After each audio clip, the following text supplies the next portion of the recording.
देखिए क्वेश्चन कहता है two objects of masses 100 gram and 200 gram are moving along the same line and direction with velocity of 2 metre per second and 1 metre per second respectively. देखिए question क्या कहता है कि 100 ग्राम का कोई एक ऑब्जेक्ट है, ठीक है, और एक और ऑब्जेक्ट है जो 200 ग्राम का एक ऑब्जेक्ट है।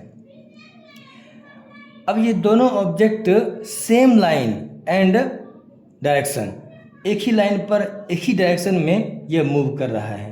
इधर इस साइड ये मूव कर रहा है और सेम लाइन में ये भी मूव कर रहा है।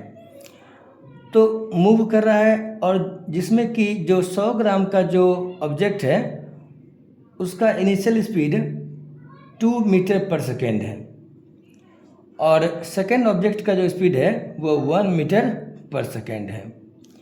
अब फर्स्ट ऑब्जेक्ट जो है उसका वेलोसिटी कितना है, 2 मीटर पर सेकेंड के वेलोसिटी वो मूव कर रहा है, और जो दूसरा ऑब्जेक्ट है वो 200 ग्राम का जो ऑब्जेक्ट है वो 1 मीटर पर सेकेंड के वेलोसिटी से मूव कर रहा है, वो भी सेम डायरेक्शन में, ठीक है। अब क्या कह रहा है कि they collide and after the collision, अब इसका स्पीड 2 मीटर पर सेकेंड है, इसका 1 मीटर पर सेकेंड ही है, तो स्वाभाविक सी बात है कि कोलिजन तो होगा ही, कोलिजन तो होगा ही। इसका स्पीड ज़्यादा है तो इसका स्पीड कम है, तो कुछ दूर जाने के बाद यह धक्का देगा इसको, क्योंकि इसका स्पीड ज़्यादा है, धक्का देगा। तो ये कह रहा है कि दे कोलाइड किया and after the collision the first object, ये फर्स्ट ऑब्जेक्ट है, moves at edge velocity of 1.67 metre per second. अब जब ये ऑब्जेक्ट इसको धक्का देगा तो स्पीड इसका थोड़ा कुछ कम हो जाएगा, होगा ना, ये इसको धक्का देगा तो इसका स्पीड थोड़ा कम होगा, लेकिन इसका स्पीड थोड़ा बढ़ जाएगा। तो कह रहा है कि इसका जो फर्स्ट ऑब्जेक्ट है ना, इसका वेलोसिटी जो है वह 2 मीटर पर सेकेंड से 1.67 मीटर पर सेकेंड हो गया, मतलब स्पीड इसका कुछ कम हो गया। कम तो होना ही था क्योंकि यह ऑब्जेक्ट इसको धक्का देगा तो इसका स्पीड सडनली चेंज हो जाएगा, आगे बढ़ जाएगा, इंक्रीज हो जाएगा, और जबकि इसका जो वेलोसिटी है वो कुछ कम हो जाएगा। तो कह रहा है फर्स्ट ऑब्जेक्ट का जो वेलोसिटी है वो 1.67 हो गया। तो इस हिसाब से ये पूछ रहा है कि determine the velocity of the second object, तो सेकेंड ऑब्जेक्ट का वेलोसिटी क्या हो गया होगा। बस इतना ध्यान रखिएगा कि यह ऑब्जेक्ट का स्पीड में इंक्रीमेंट आया होगा, उससे इंक्रीज हो गया होगा, ठीक है। तो ये पूछ रहा है, तो अब क्या क्या दिया गया है, एक ऑब्जेक्ट m1 मानते हैं इसको, m1 एक फर्स्ट ऑब्जेक्ट का जो मास है 100 ग्राम है और इसका इनिशियल वेलोसिटी जो है वह u1 मानते हैं, क्योंकि इसका भी तो इनिशियल u मानना पड़ेगा, तो u1 मानते हैं, तो 2 मीटर पर सेकेंड है। और पूछ रहा है और इसका फाइनल वेलोसिटी कोलिजन के बाद का स्पीड इसका v1 मानते हैं। फाइनल वेलोसिटी इनिशियल इतना चल रहा था, कोलिजन के बाद जो उसका वेलोसिटी है वो चेंज हो गया, तो फाइनल वेलोसिटी 1.67 हो गया, तो v1 मानते हैं इसको 1.67 मीटर पर सेकेंड।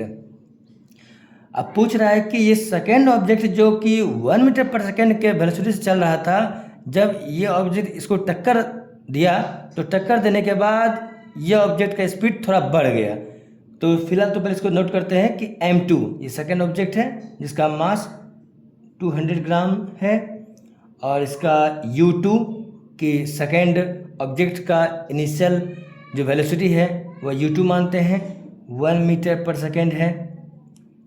और ये पूछ रहा था कि सेकेंड ऑब्जेक्ट का फाइनल वेलोसिटी क्या हो जाएगा, तो मतलब v2 क्या होगा, ये आपसे पूछ रहा है, ठीक है।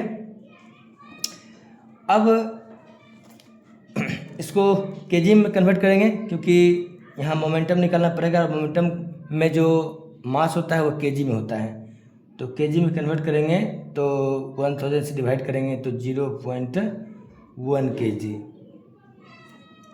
और इसको करेंगे तो 0.2 kg। अब देखिए एक बार फिर समझ लीजिए कि ये फर्स्ट ऑब्जेक्ट जो कि 2 मीटर पर सेकेंड के वेलोसिटी से चल रहा था सेम डायरेक्शन में, जिस डायरेक्शन में 200 ग्राम का ऑब्जेक्ट भी चल रहा था, लेकिन उसका स्पीड जो भी वेलोसिटी है उसका कम था और इसका ज़्यादा था, जिस वजह से कुछ समय के बाद टक्कर लगा, कोलिजन हुआ। और कोलिजन के बाद जो है इसका स्पीड थोड़ा कम हो जाएगा धक्का लगने के बाद, और इसका स्पीड थोड़ा बढ़ जाएगा। तो इसका स्पीड 2 से अब 1.67 हो गया, कम हो गया। और तो बोलता है कि सेकेंड ऑब्जेक्ट का स्पीड क्या हो जाएगा। तो इतना श्योर रहिए आप कि ये उसका स्पीड बढ़ जाएगा, क्योंकि धक्का इसको लगा है तो ये स्पीड सडनली आगे बढ़ जाएगा। तो कितना स्पीड होगा वही पूछ रहा है यहाँ पर। तो बाय कंजर्वेशन ऑफ मोमेंटम।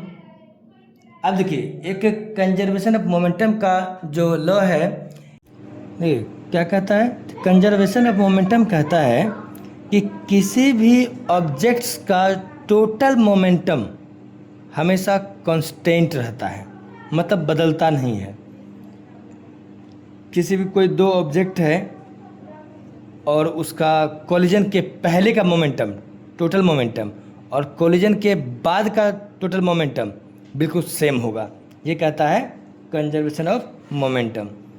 तो कोलिजन के पहले कितना मोमेंटम था दोनों ऑब्जेक्ट का, तो मोमेंटम इक्वल टू एम भी होता है, मास इनटू वेलोसिटी होता है। तो फर्स्ट ऑब्जेक्ट का मोमेंटम m1 u1 स्टार्टिंग में मोमेंटम ये था, और इसका स्टार्टिंग में कितना मोमेंटम था, m2 u2 था ना। ये वो total momentum of two objects.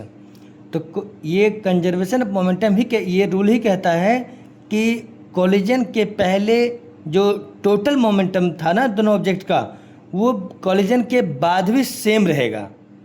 तो कोलिजन के बाद का टोटल मोमेंटम कितना होगा, m1 v1। कोलिजन के बाद m तो सेम ही रहेगा, v में बदलाव आया है, m1 v1 और m2 v2। तो कोलिजन के बाद का मोमेंटम टोटल और कोलिजन के पहले का टोटल मोमेंटम बिल्कुल सेम होगा। ये बात कहता है कंजर्वेशन ऑफ मोमेंटम का लॉ। तो देखते हैं, m1 हो गया 0.1 into 2 plus m2 0.2 into 1, m1 0.1 into 1.67,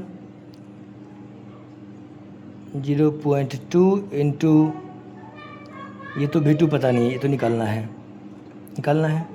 अब सॉल्व करेंगे इसको। 0.2 होगा प्लस 0.2 ये भी होगा इक्वल टू, इसको मल्टीप्लाई करें तो 1 से करें तो सेम ही रहेगा, लेकिन ये पॉइंट है तो हो जाएगा ये 0.167 इतना हो जाएगा, प्लस 0.2 v2। अब 0.2 v2 इक्वल टू, अब इसको अच्छा एक लाइन और पहले कर दे, रुकी जाइए, 0.4 इक्वल टू 0.167 प्लस 0.2 v2।